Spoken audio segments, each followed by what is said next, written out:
Hey friends, I want to share a story with you. There's this abortion clinic, abortion facility, abortion mill, whatever you want to call it, that's located in the center of this little town. Surrounding this abortion clinic is a lot of businesses, a gym, a fire department, local church organization, and there's a little homeless encampment that is nearby. There's some other businesses and other offices and government buildings that are located nearby as well. And it's located on a busy road. Well, one morning, this young lady was going to the abortion clinic, and as she's going inside, there was nobody outside on the sidewalk.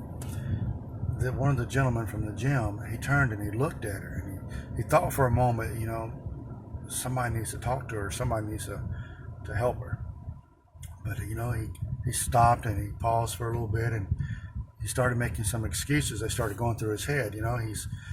He has to meet some friends. He's here for he's got a basketball game that he has to play. He has lots of things he has to do. He didn't have much time. He's on a break, and he kind of puts it off. Well, somebody else will probably do it. I'll pray for her. Well, some other people, they see her going in as well. There's a fire department, as I said, right across the street. The fire department, these guys are outside, and these guys are washing the fire engines, and they're washing the fire engines. And one of the firemen, he turns and he looks and he sees this young girl, the same girl.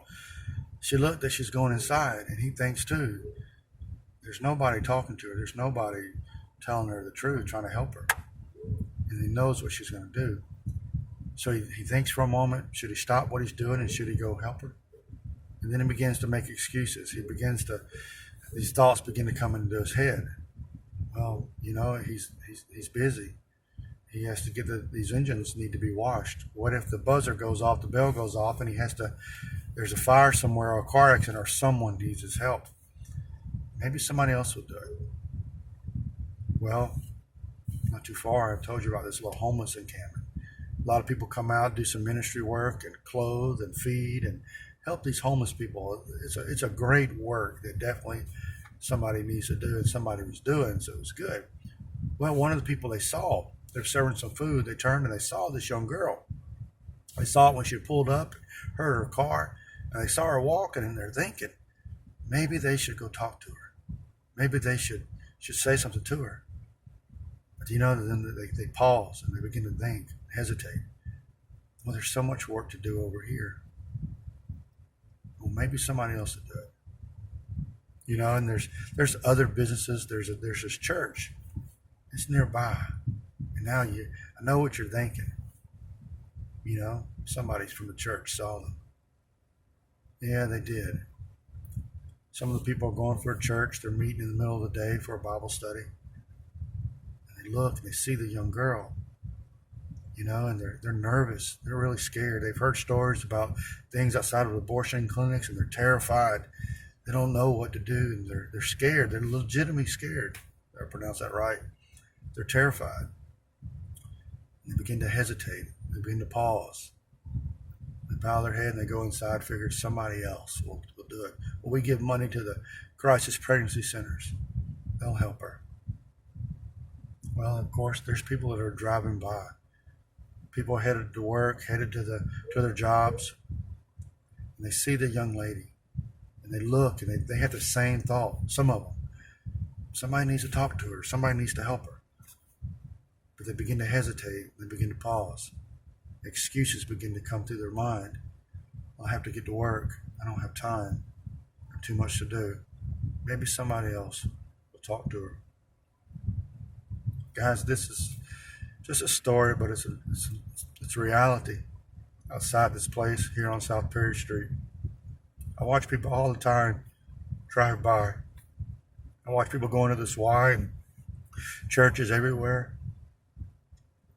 There's a lady leaving right now. I have to leave early. I have somewhere to be, and I wanted to make this and what was on my mind. But I watch people all the time drive by. People run by the clinic, and they don't say a single word to these people going in.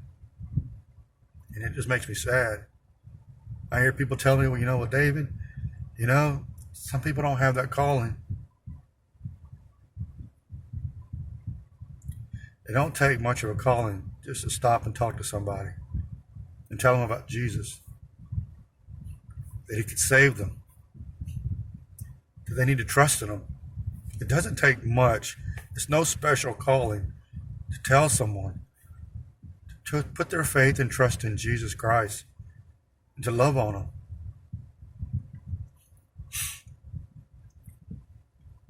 I don't want to make anybody feel guilty by this.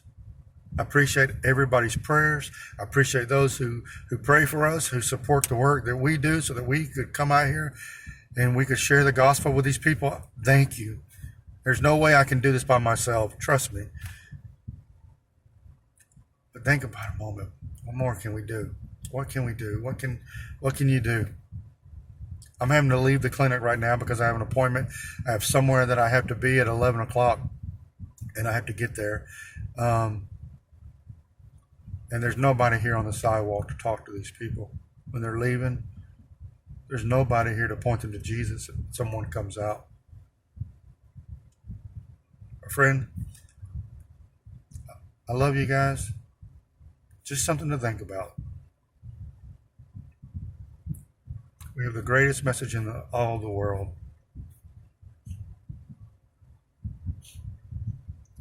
And they just need somebody to tell them. All right.